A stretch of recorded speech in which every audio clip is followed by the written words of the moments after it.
ditaruhnya di sijin. Apa itu sijin?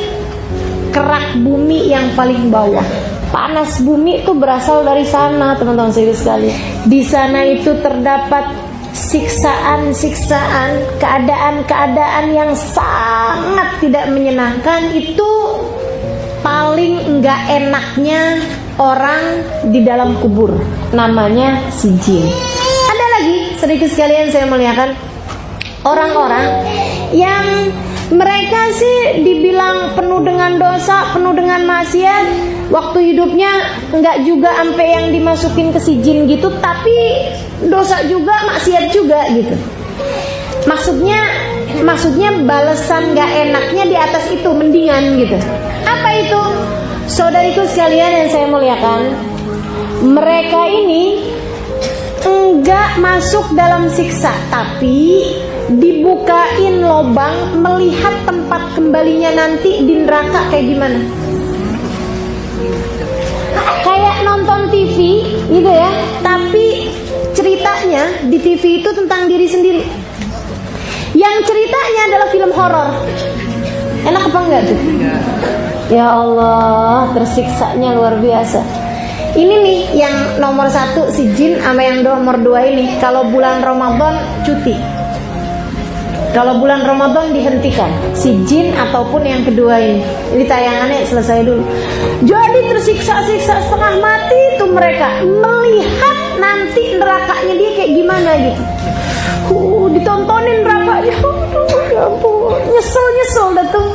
Gitu ya, pengen balik tapi kayak gimana? Rabbirji'un la'alli a'malu salihan fima tarak.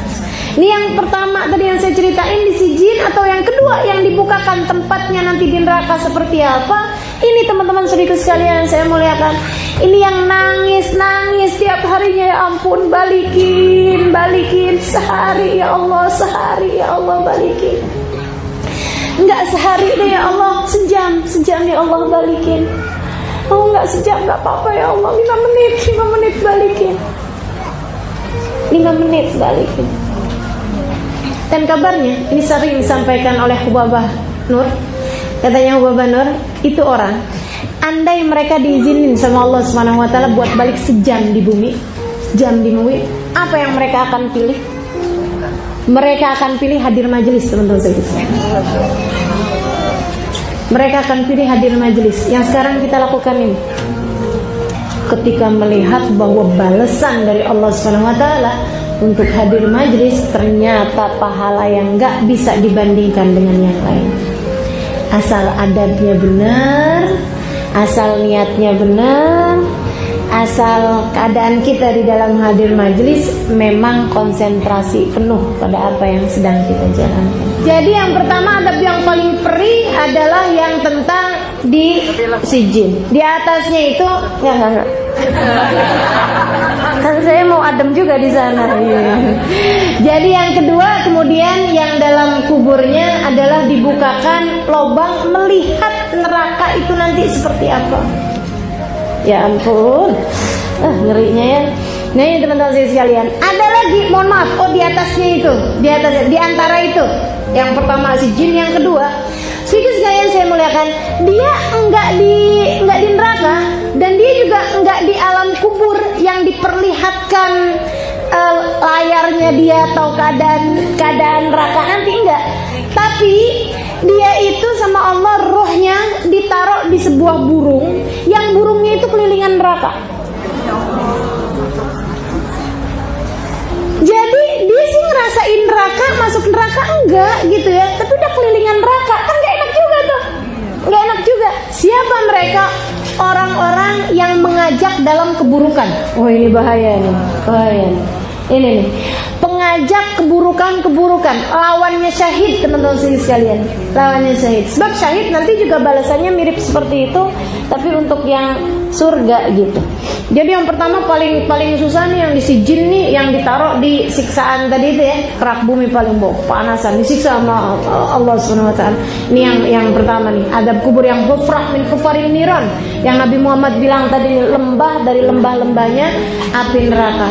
Serius sekalian saya makan, meskipun ya nggak ada apa-apanya sih dari neraka yang sebenarnya, tapi ya udah deh, pokoknya mudah-mudahan cuman nyeritain, nggak nyicipin aja, jangan, mudah-mudahan, amin. Yang keduanya yang ditaruh sama Allah Subhanahu wa taala rohnya di burungnya tuh kelilingan neraka. Seperti itu. Sampai kapan? Sampai kiamat. Yang pertama tuh juga sampai kiamat. Yang di atasnya lagi itu yang agak mendingan, yaitu dia nggak disiksa, tapi teman-teman sekalian ngelihat nanti neraka tuh kayak gimana, dipertontonkan neraka tuh nanti akan menjadi seperti apa. Serius sekalian saya muliakan. Kemudian yang keempatnya yang ini orang mukmin tapi punya dosa gitu ya. Orang mukmin tapi ada dosanya, dan kebanyakan dosanya yang bikin yang ini nih, yang keempat ini, yang paling mendingan dari seluruh siksa ya, itu adalah disebabkan karena pulang ke negeri akhirat mati bawa utang.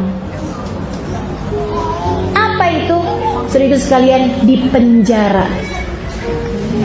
Jadi rohnya terpenjara, nggak bisa diziarahin, nggak tahu siapa yang datang ke kuburnya, nggak paham apa-apaannya, gitu, nggak ngerti deh, nggak tahu apa-apa. Serius sekalian saya muliakan, dan dia berada dalam keadaan yang nggak enak bener, bosen yang luar biasa. Dan nih yang masalah sama orang yang pulang bawa utang nih, teman-teman saya sekalian. La yazur wa la yuzar, nggak bisa didatengin, nggak bisa mendatangi. Itu satu. Sama kalau ada orang doa di dunia ini, ada orang doa kebaikan buat dia di dunia, nggak nyampe. Jadi kalau Allahumma ighfir lahum warhamhum wa'afihim wa'fu tuh yang pulang bawa utang nggak bisa dapet. Serem bener kan? Makanya nih yang suka kalau ditagih utang lebih galak ini ya, kayaknya kalau abis dengerin kayak begini nih, ya ampun, ayo dah pada taubat. La ilaha illallah. Mudah-mudahan Allah rahmati kita semuanya insyaallah. Amin ya rabbal alamin. Gak bisa teman-teman sekalian. Makanya Nabi Muhammad kalau mau nyolatin orang, pertanyaan Nabi kan gitu, dia punya utang apa enggak, kata Nabi. Karena kalau misalnya punya utang percuma mau disolatin. Hatta sama Nabi Muhammad SAW, itu doanya Nabi waktu nyolatin dia percuma, nggak nyampe juga. Itu Nabi loh, itu Nabi. Apatah lagi cuma anak kita, suami kita, saudara kita, siapa kita, nggak nyampe teman-teman sekalian. Dan bagi yang punya orang tua, ayah atau ibu meninggal dunia bawa utang, kalian sebelum bagi-bagi warisan, kalau ada warisan yang diberikan, bayarin dulu utang-utangnya. Nyeremin bener, orang tua punya utang, anak malah rebutan warisan. Kayak apaan itu? Cari tahu siapa aja bapak kita atau ibu kita nih punya utang waktu hidup di dunia sama siapa aja, biar kita bisa bayarin dulu utang-utang mereka gitu. Kalaupun sampai utang yang ditinggalkan lebih banyak daripada harta, bakti kita caranya adalah dengan kita berusaha buat melunasi hutangnya orang tua kita. Daripada kamu baca-baca, kirim-kirim doa, kirim-kirim apaan segala macam, bayarin dulu aja utangnya. Karena yang lain-lain nggak bisa dapat teman-teman, nggak bisa masuk, nggak bisa terkirim selagi utangnya belum terbayarkan. Jadi kayak cuma semacam kuota ini ya. Kalau nggak punya kuotanya nggak bisa sampai. Gitu tuh.